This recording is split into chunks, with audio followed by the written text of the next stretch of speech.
Welcome back to Edgeworth, presented by FanDuel as part of the Hammer Betting Network. I'm Alex Moretto, joined here today by So Money Sports to break down a busy night on the ice. We got 4 games, our last, I would say, 4-game slate of the season.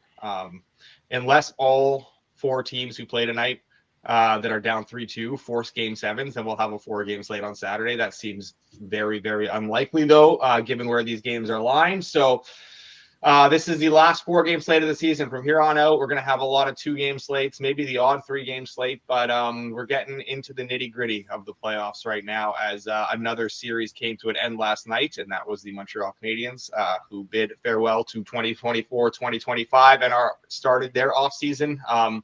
The Jets take a 3-2 series lead last night, and what was the other game last night? Florida. Another series ends last night. That's right, Florida. I saw a lot of stuff on Twitter about like people saying Tampa just were not actually that good. The dynasty's been over. This team sucks. We were overrating them. I think that this series had a lot more to do with Florida than it did with Tampa not being very good. Obviously, Tampa had some injuries. No Bjorkstrand. Hagel played like half the series. You wonder how healthy Cirelli was. But like that was a testament to how good this Florida Panthers team was. A lot more than it was a comment on this Tampa Bay Lightning team. I don't know. Do you agree with that? Absolutely. I think that maybe Florida wins in 6 if Tampa Bay is fully healthy, but there's no question that I overrated Tampa, I underrated Florida, and there was no question that Florida wins the series, even if Tampa Bay is fully healthy, and I think they win it pretty handily as well. Yeah, it felt like last night, like I had it kind of on like the corner of my eye. I was trying to focus it on the Habs game, but it got to a point in that Habs game where you kind of knew it was over, so I was able to kind of pay a little bit more attention to that Florida game. It was like every time Tampa got a little bit of life, Florida would just come right back and just suffocate them. And that's what great teams do. It's got to be a real luxury to have Lundell, Luosterainen, and Brad Marchand as your third line. Man, that line was cooking last night. That is a fantastic third line. They have a embarrassment of riches. Very, very scary team. I think they have officially moved into the role of Stanley Cup favorites. Yes, they have on FanDuel plus 390. The Canes are the next shortest at plus 470, followed by the Oilers at plus 550. Very deserving, I would say, of the role of Stanley Cup favorites right now. That is going to be a tough team to beat. So, it's unfortunate that I didn't see it soon enough, because like I would love to get involved with Florida right now, but I can't, right? So unless if they go down 1-0 in a series or something, I can't get there with the numbers right now. But that's a dominant team, and they're primed right now. Yeah. Mike asked, where does Tampa go from here? I do want to touch on this actually a little bit. I'm glad you asked this question, because I saw a lot of stuff online saying that the Tampa dynasty is dead and this Tampa team is done. I don't see why that would be the case. I mean, they're not like a particularly old team. I know Kucherov's getting a little bit up there. He'll be 32 at one point next season, and Hedman's getting a little bit up there. But like, still, every single player on this roster pretty much is under contract for next season. I'm just pulling it up now. Gord is a UFA. Doesn't move the needle too much at this point. Cam Atkinson, who barely played for them this year. Gonzalez is a RFA, and then Nicholas Perbix is a UFA, who Nicholas Perbix not very good. And our boy Jonas Johansson is also a UFA. They're going to run it back next year with the same team, and they're going to be fine. Cap going up a little bit. They'll probably be able to add a couple pieces along the outside and just add to that core a little bit. Obviously, having a full season of Bjorkstrand will help quite a bit. I don't think the Tampa dynasty is dead. I do think Tampa will be right there again at the top of the Atlantic again next year. We'll see what they do in the offseason. But yeah, I think the whole, Tampa demise is being very overblown, in my opinion. They just ran into a juggernaut Panthers team 2 years in a row in the first round. And that's what happens. No? Yeah, absolutely. I think that we need to take a step back sometimes. Tampa needs to bolster their blue line. There are, I do see concerns with Vasilevsky. Right, like he's in a rough series. Yeah, he's clearly not at the level that we've been accustomed to. And again, you don't want to overreact, but it happens with goaltenders. Sometimes it just leaves very quickly, and like there's some goaltenders that are able to adapt their game, like Marc-Andre Fleury has his whole career. Mm-hmm. He's less aggressive. He's more positionally sound, and there's other goaltenders that they can't make that adjustment, and it just happens sometimes. So I think that Tampa, if this is going to continue, and I don't think it's dead, but I think that they have a lot of work to do, Yeah. and it's around the blue line, and I think that the structure of play comes into play as well, because I think that they need to account for the fact that Vasilevsky may be not able to bail them out anymore, and if Cooper is going to stay around, he's got 1 year left in his contract, and I was talking to my buddy yesterday, and like he's close to he's close to the Seattle ownership there, so if Cooper sticks around in Tampa Bay, then he would be the right guy to make those strategic adjustments. But Tampa's not dead, but it's an important offseason for them, and they're going to have to really really have some work to do here. Cooper's a BC guy, isn't he? Yeah, he was born in the West Coast there in BC in Prince George, I think. Yeah, he could maybe finds his way home at one point. No, the Canucks will not make the right decision here. They absolutely will not. So we're not going to talk about that. I'm still too irritated. Fair enough. Other series that ended last night was the Habs. I mean, I don't have too much to say. I think we kind of saw that coming. I was hopeful that they could maybe extend it one more game just to get one more at the Bell Center. Obviously, that was not the case. Caps were full value for that victory. I thought the Habs started the game really well, and then just that Ovechkin goal a second into the power play just kind of took the wind out of their sails a little bit, and Washington was really able to settle in as good teams do, and they were able to close that one out very professionally. That push in the third period was all for naught. And full credit to the Caps. They were deserving winners of that series.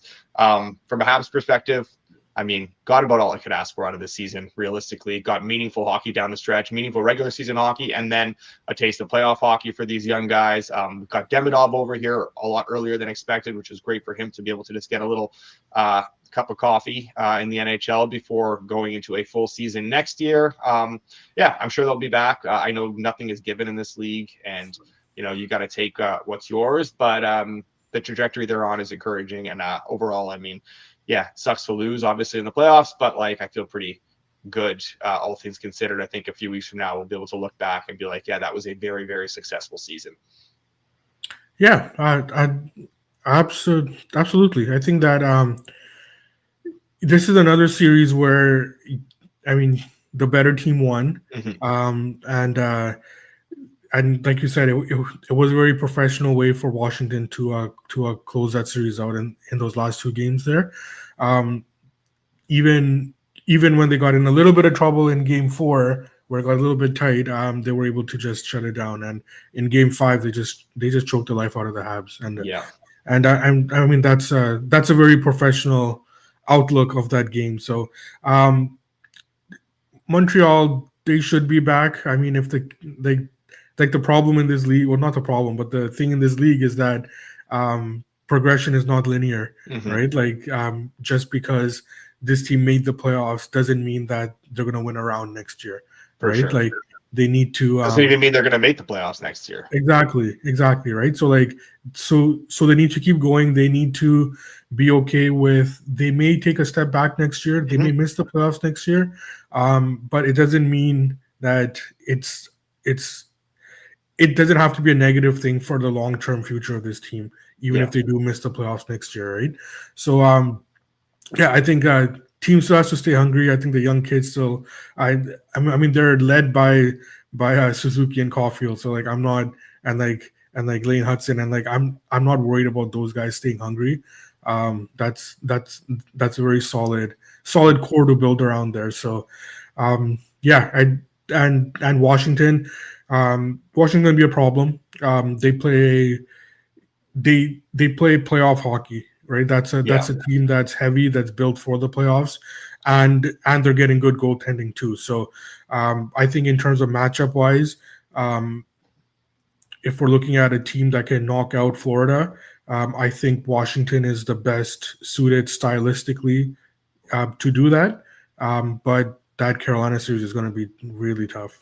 Yeah, I wanted to touch very quickly on that because we see Carolina, who opened minus 138 on FanDuel, out to minus 150 on FanDuel right now. But you look at some of the market making books, Kane's out to minus 162 at one of them, minus 165 at another. A strong indication of where this line might be headed. That minus 150, obviously a little bit cheap if you consider where it is elsewhere, if you're just strictly from like a top-down perspective. But yeah, like you said, I'm interested to see how far we can get this to run on Carolina and maybe come back with some caps. But we will talk more about that stuff as we get into some round 2 preview stuff. I don't imagine round 2 would start before Monday, just with all the game 7s that could potentially be scheduled. It's possible maybe one series will, and if it is, then it is what it is. But we'll have more of a round 2 preview on I would say probably on Monday. We'll see how many series end tonight and how many like actual lines we get for series. But I would imagine probably on Wednesday Monday. Sorry, we'll talk a bit more about that stuff. Last game from yesterday was the Jets and the Blues. Generally went, I think, how we expected. I was kicking myself for not giving out the over on the show. I did end up betting some over, but not giving it out here was frustrating because that was again. We talked about how I don't think it could be juiced that heavily towards the under, given Hellebuck's struggles. St. Louis knows how to kind of score on him right now. They've got some elite finishing talent up front, and Winnipeg was generating basically as much as they wanted on home ice. And yeah, in hindsight, we should have just locked that in right then and there. And I'm upset that we did not. Yeah. I mean, Hellebuck gave up a bad goal there, but I saw lots of positives in his game. Like if you like, he was out there on top of the crease. He wasn't noisy in his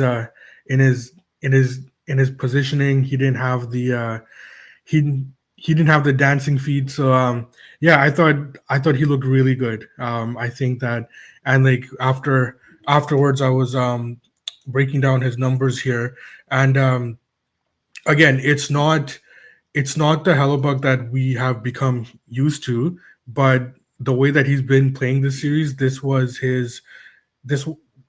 besides that game 2 when the 2-1 win against the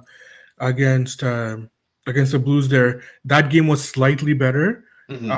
But I still had trouble positionally in that game for him. This game, like he gave up a bad goal there, but this was probably, from what I see, his best game of the series, and I think that does bode well if he's getting his head back.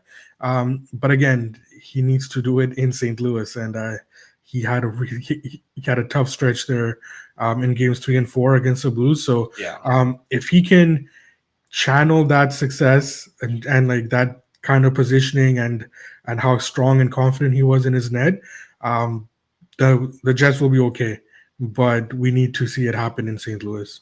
Yes, without a doubt. Okay, 4 games to get to tonight, so I want to jump into these. We will start with the Battle of Ontario because the Game 6 of the Battle of Ontario is on, and FanDuel is your home for live bet in the Battle of Ontario, as well as other playoff series with new features like live SGPs, build a parlay, any game, any period, or stack multiple matchups onto one slip with same game parlay plus. And what's better than playoff hockey? Overtime playoff hockey. Get more from the game with live overtime markets. Right now, new customers can kick off the season with 200 in bonus bets if your bet wins. Just place any $5 bet and you'll get 200 in bonus bets if your bet wins. Download FanDuel today and get more with North America's #1 sportsbook. Please play responsibly. Must be 21 plus and present in select states, or 18 plus and present in DC, or 19 plus and physically located in Ontario. Bonus issue is non-withdrawable bonus bets, which expire 7 days after receipt. Restrictions apply. See terms at sportsbook.fanduel.com. Gambling problem? Call 1-866-531-2600 or visit connexontario.ca. Call 1-800-GAMBLER or visit fanduel.com/RG. Call 1-888-789-7777 or visit ccpg.org/chat in Connecticut or visit mdgamblinghelp.org in Maryland. Hope is here. Visit gamblinghelplinema.org or call 800-327-5050 for 24/7 support in Massachusetts, or call 1-877-8-HOPE-NY or text HOPE-NY in New York. Speaking of the Battle of Ontario, what? That was well done. I'm getting better and better at these. They just roll off the tongue now. Barely even have to pull up the ad read. Even the segue too. That was very well executed. I will admit that I was thinking about that the whole time we were talking about the Jets. I'm like, okay, I think I can just go seamlessly into this instead of the before we do. And then, yeah, I appreciate that. I appreciate that. But yes, the Battle of Ontario Game 6, as Rob says, emotional hedge season. If you are a Leafs fan, you're getting a good price for it. Leafs minus 102 on FanDuel. There's some plus money out there as well. Sens minus 118, a total of 5.5, minus 124 to the under, plus 102 to the over. We're finally seeing a bit of an adjustment here on the total. I still do not think it is enough. I still think there's a little bit of room to get in on these under 5.5s at minus 120 or better. But how about yourself? Side or total? What are you looking at here? So nothing on the total for me. I think that that we got to where we needed to get to. I'm not there on the over either, but I think that the total is lined correctly. I bet the Leafs, right? Because it's plus money. Mm-hmm. That's it. That's my analysis. I bet the Leafs because the market has made the adjustment, and I'm getting plus money on the team that I think is at this point marginally better overall with a higher probability of getting the big goal because of their top end talent. And I'm getting plus money for that. That's all that it comes down to for me. Okay. My question to you is, do you think we'll see a better price at any point here? Because the last two games in Ottawa, we saw the Leafs get up to like plus 115, plus 120 at different points throughout the day. I mean, do you think the market also factors in like, hey, we've seen this from the Leafs before? I know they closed like plus 120 in game 3. They closed like plus 104, 105, right around where they are right now. And in game 4, but like, that was because some late money came in on them. They were up to plus 115, plus 120 again during that day. So do you think this is the best time to get in, or do you think we do see some of those bigger numbers again? Yeah, so let's go back a little bit. So in game 3, that's a different situation because Yes. it's a home team coming back down 0-2. Yes, that's going to be lined differently than a game 4 and a game 6. So if you're looking at kind of the future of this line as it matures, I think that comparing it to Game 4, with all things being equal in terms of injuries and availability, that's more likely.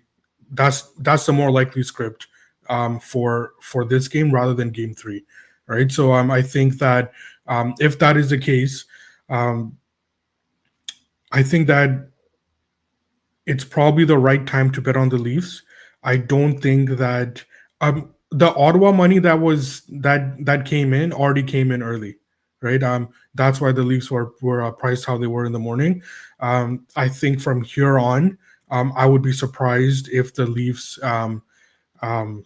don't take any more money here, and I'd be surprised if it stays at plus money right now. I'd be surprised. So I don't think that the Leafs are going to close at plus money in this game. Okay. Fair enough. So we will go ahead and lock that in. So Money, I'm good with locking in under. I know you said you think it's lined correctly. I think the minus 120 or betters are still good for me. So I will go ahead and do that. Series, I'm just going to keep betting these unders. Series has been played that way the entire way through. I still struggle to see how Ottawa generates enough to, actually score goals here. Obviously, they scored 4 the other night, but 2 of them being empty netters. There was a shorthanded goal. It's just not happening for them offensively right now. And the Leafs are in a very similar boat. They've struggled to create for a long time as well. So holding your stakes a little bit tighter here. Another elimination game. We've seen this before. Going to keep going back to the well here with these unders. I definitely would not be rushing to bet the Sens at these prices, though I do agree with that too. All right, we have the Vegas Golden Knights looking to close out the Minnesota Wild after a bit of a not controversial. I'll take that back. It was not controversial in Game 6. It was just, or Game 5. It was just painful to see that offside goal disallowed. Wild plus 136 tonight as they look to extend the series at home to the Knights. Knights minus 164, a total of 5.5, minus 110 to each side on FanDuel. Are we running it back with the Wild here? So money. Ooh. I haven't bet it yet. Mm-hmm. Just because because I haven't betted yet, kind of should tell you which way I'm leaning, right? And the reason for that is that I expected Vegas money to come into the market. It has, and I still think that there's a little bit more to go. Mm-hmm. And at that point, I'll probably bet the Wild a little bit later. Like, it's no secret, I like this Wild team, and it's just unfortunate that the last two games they lost in overtime. Um, I always had this series going 7, so there's nothing I've seen that kind of makes me deviate from that. So I do think the Wild get it done tonight. I think they'll find a way. I don't think that there'll be any remnants of the disappointment from last game, because they are back at home, and this is a team that's well coached. So I think that that the coaching staff there understands what they need to do with the kids to like get them ready for this game here. So I do like the Wild. I like them. I need at least a plus 145 on here, and I do think that I will get that. So not a play right now for me. I'm okay to bet it at this number, but I think that I'll get my 145 later on. We are at 145 at a couple spots. 145 or better at a couple spots. Okay. There's a 144 out there as well. Obviously a sharp number at FanDuel, plus 136. The shortest Wild price. They're on to us. They're on to us and our Wild love here. So yeah, there are the right prices available. I continue to love what I've seen from this Wild team. Yeah. I know it didn't matter in the end, but like hopefully Gustafsson can actually play this full game. But like honestly, what they have up front, they are built for the playoffs. They have those elite game breakers in Kaprizov and Boldy, and then a really smart, responsible player to partner with them in Joel Eriksson, who has that offensive upside as well. They have that second line of Zuccarello, Hartman, and Foligno, which has been a nightmare to play against. Just love the composure of this team. I think they're a very, very well coached group. I'm not going to say that the Vegas isn't a well-coached group, but I do think the Wild have the coaching edge, and I honestly think we're at a point now where Cassidy's on the hot seat here. So I'm gonna run it back with the Wild, like you said, just kind of waiting to see how far this can run, because we have seen Vegas money kind of come through. And like you said, I do think we'll see a little bit more. But Jordan, we don't know for sure if Gus Bus is good to go. I would be shocked if he. I would be shocked. If he wasn't. Yeah. Will Pietrangelo continue to be a trap with Cone? Oh my God, he got roasted on that. That was a bad look. Okay, so we'll go ahead and lock in the Wild now. Might as well at this point. We're getting the price we want, at least at some spots. But you can continue to monitor that if you're going to be at home. Keep an eye on the screen, see where this runs to. All right, Avs and Stars. I am a little bit nervous for this game. Ended up being a bit overexposed on the Avs with some serious stuff, just because for a variety of reasons. And it's just how it happens sometimes. It was kind of the perfect storm for me to get in on them early and then add more on them when, we got the news about different injuries like Robertson and then Landeskog coming back. And then after game 4 to be able to add more onto them. It was the perfect storm. I am all in on these Avs, and I am petrified because the Stars look very good. Might be getting some reinforcements back very soon as well. Heiskanen was skating with Harley yesterday at morning skate. Is that an indicator of whether or not he will play? I don't know. We'll see. Avs minus 192 tonight. The market firmly believes they will win at home and extend this to game 7. Stars plus 158 on FanDuel. Total of 6.5, minus 134 to the under.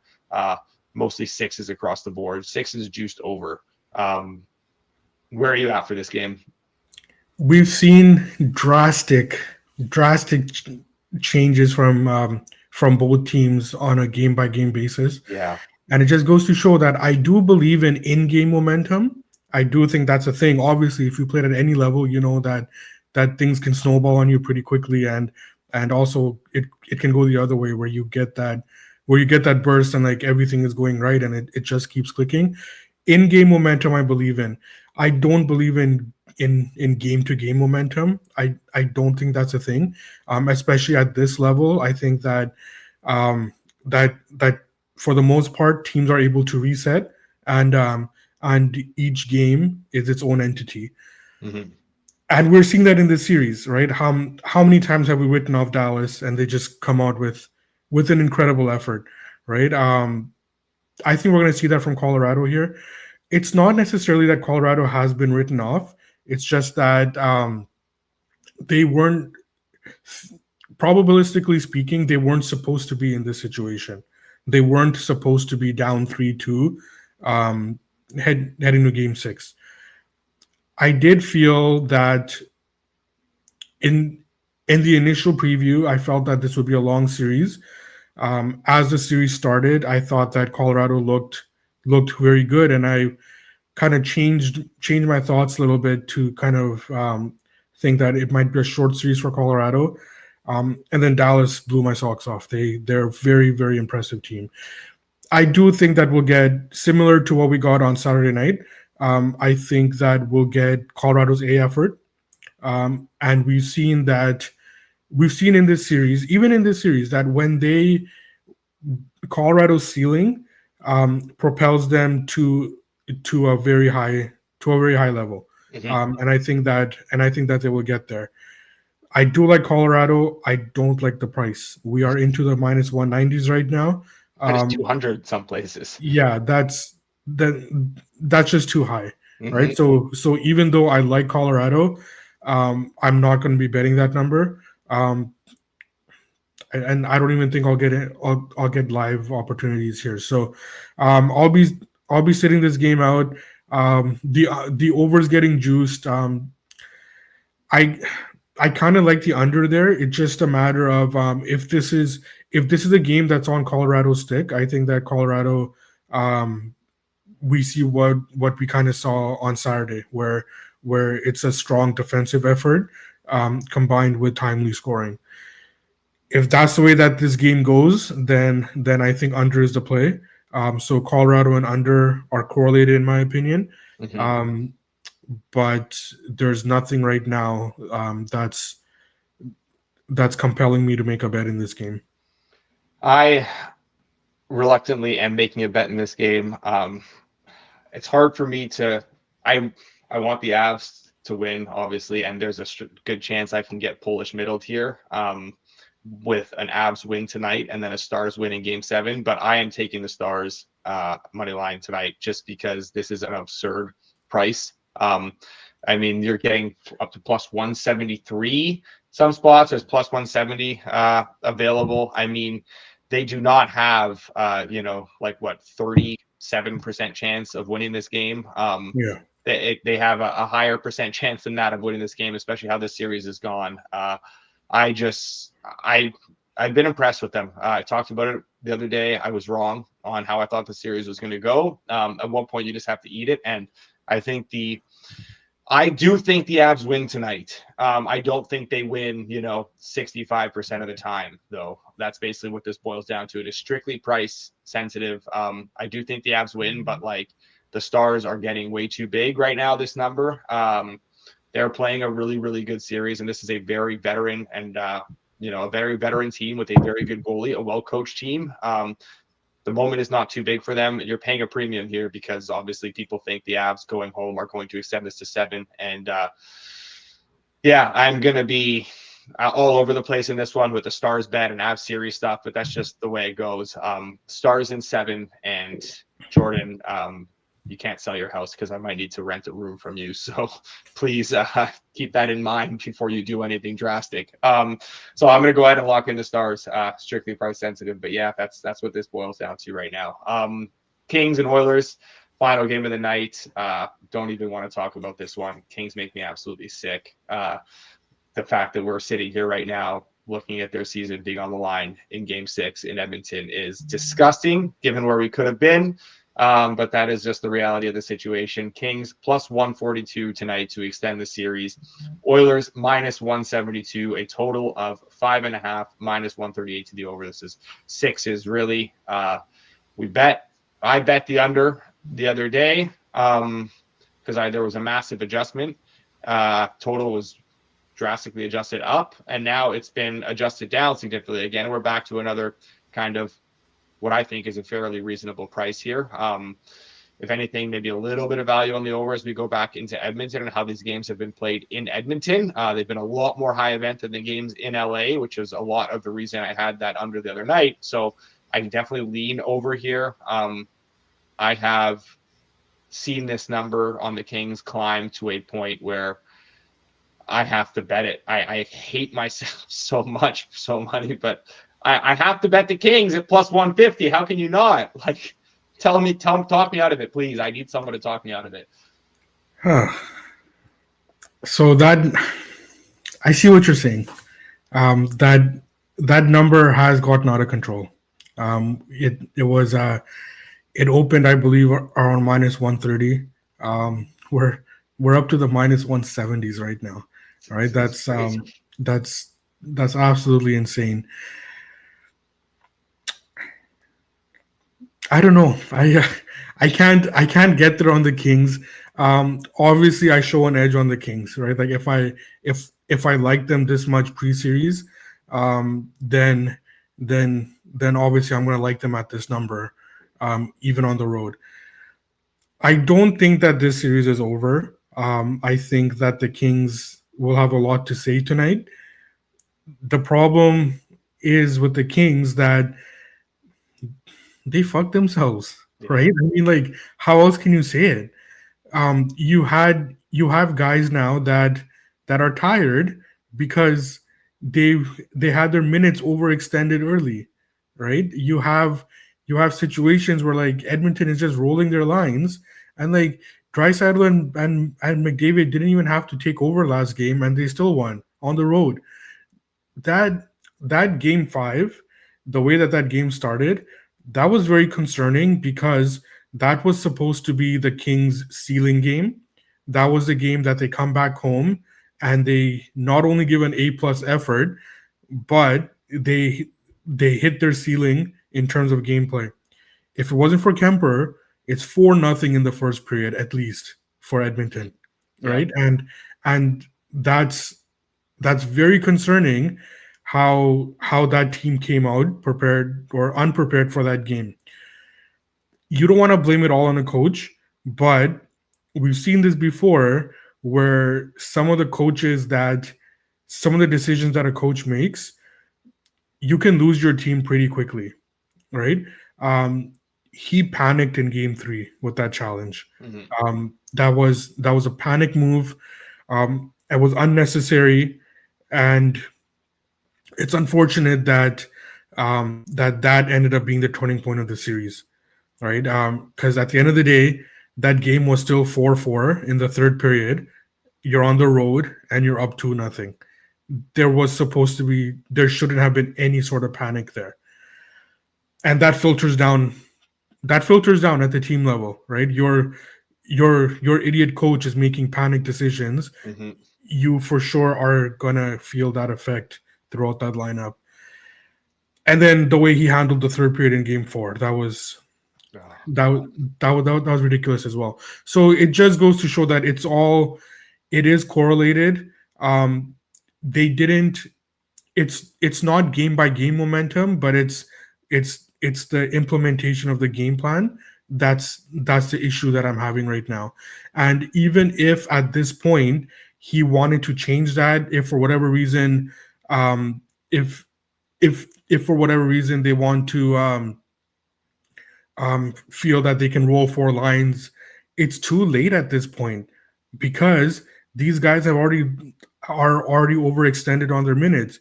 It got to a point where Charles just mentioned in the chat, we had Kempe playing defense, right? Like, I know you want to generate offense, and it's not necessarily that move that like I've got a problem with, because like fine, be be innovative. Like you need to create offense. Like have 5 forwards out there. I don't care, right?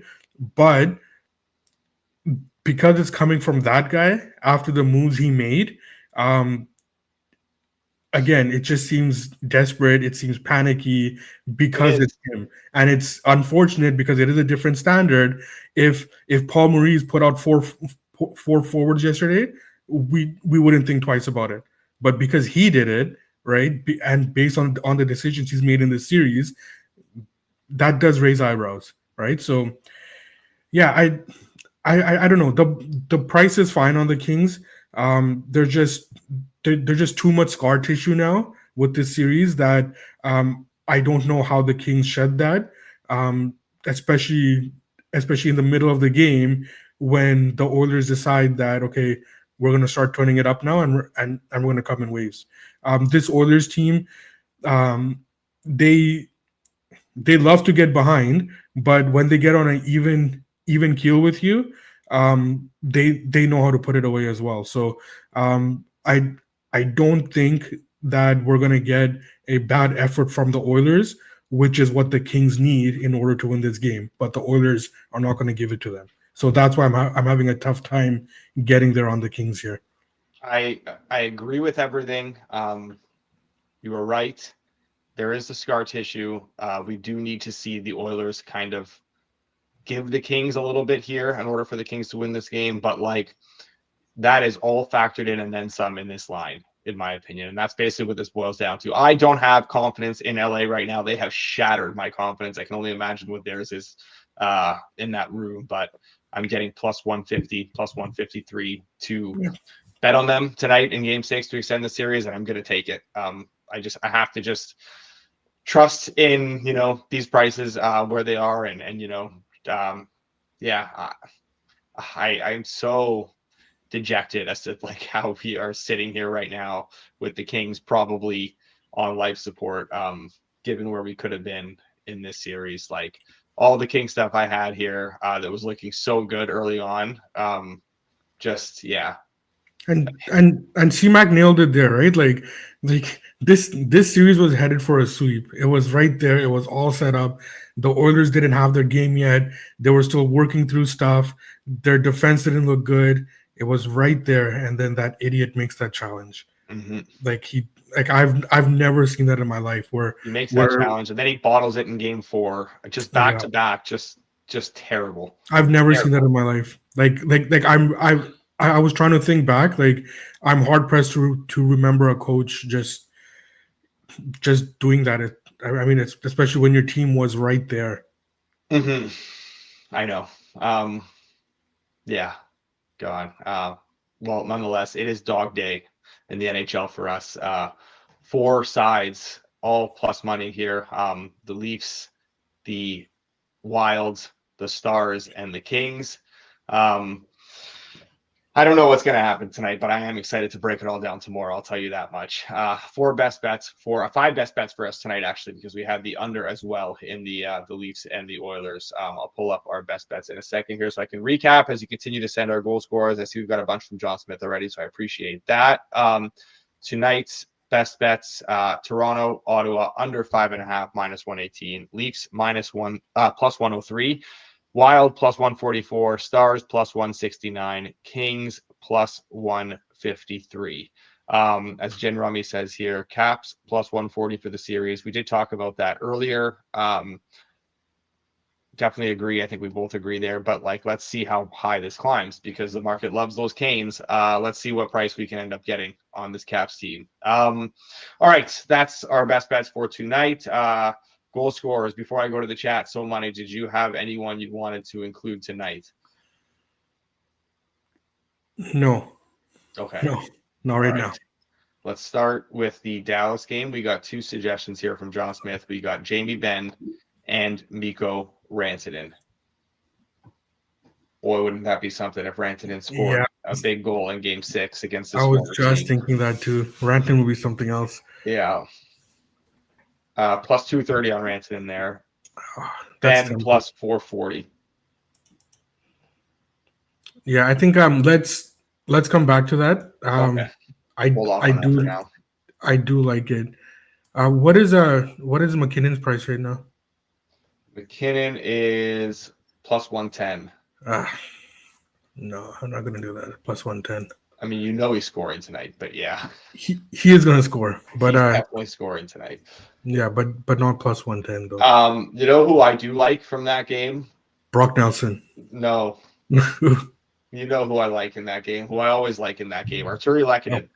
Lehkonen, yeah. First power play, first line. Not a stranger to some big goals. Plus 240 here. Yeah, makes sense. I do like Lehkonen. Yeah, you want to do Lehkonen? Yeah. All right, let's throw Lehkonen in there. I can't do Brock Nelson, man. He hasn't been that good in the series. It's been a frustrating. Their secondary scoring has been non-existent. That's a plus 390. That's a big number on Nelson, though. That is a very big number on Nelson. Wow. That's what Charles mentioned there in the chat there. Why Johnston's Conn Smythe. That's that. I like that look. If I do need, it's the price would come down if obviously if Dallas wins, but I think that he may get overlooked a little bit in the market once Heiskanen comes back in terms of the pricing. So I think that's something to keep an eye on for sure. That's a good look there by Charles. Seeing 45-1 on him. Ottinger is the Stars' shortest player right now at 17-1 on FanDuel. Wyatt Johnson is 45-1. You have Rantanen 65-1, Hintz 70-1, Thomas Harley 100-1, Heiskanen 110-1. And then you got like Sagan, Robertson, Duchesne, and all that stuff in like the 150-1 range. I would tend to agree with that as well. I also see. Can't believe I'm going to go down this road again after the pain of last year. But Sergei Bobrovsky, right now, he's 16-1. 16-1 on FanDuel, but there are some better prices out there. There's 25-1 and 30-1 out there. I am going to be completely honest. I bet some of that last night.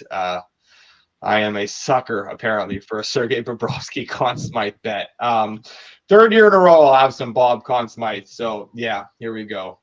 16-1 right now on FanDuel, though. That is a pretty sharp number. Okay, so we'll get Lehkonen in that anytime goal parlay. We got a Warren Fogle suggestion here from John Smith as well. Plus 390. That's a little bit tough. Yeah.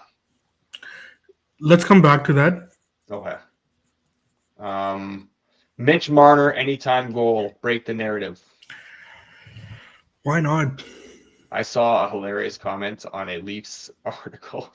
I have a friend who writes for a Leafs thing, and it was like basically someone commented ripping Marner and was like, and now his wife is due to have a baby any day now. Possible that he misses a game at one point. How does this guy not realize what 9 months before the playoffs is? And like, how did he not time it properly? Like accusing him of like, impregnating his wife at the wrong time, which I thought the way he worded it was a lot more vulgar, but I thought it was absolutely, I was in tears reading that. Do you want to go Mitch Marner anytime goal here? Plus 250. That's awesome. Yeah. Let's go Mitch Marner. All right. I like that. Let's do it. Marner plus 250. Zuccarello 410. I really like that. I like that or a Ryan Hartman there. Hartman is plus 500. I'll defer to you here. Which one you prefer? Let's go to the chat because I really like them both, and the price makes a lot of sense. Okay, there's no Hartman in the chat. There is a Zuccarello, so let's do Zuccarello. All right, sounds good. Nichushkin, we have the Lehkonen though, so let's leave that. Nichushkin also bumped down to power play too, which I don't know. I don't know why they don't want him on the ice. They should be having him on the ice as much as possible. You guys disappoint me. Well, sorry, C-Mac. I spend most of my time disappointed as well. So welcome to the club.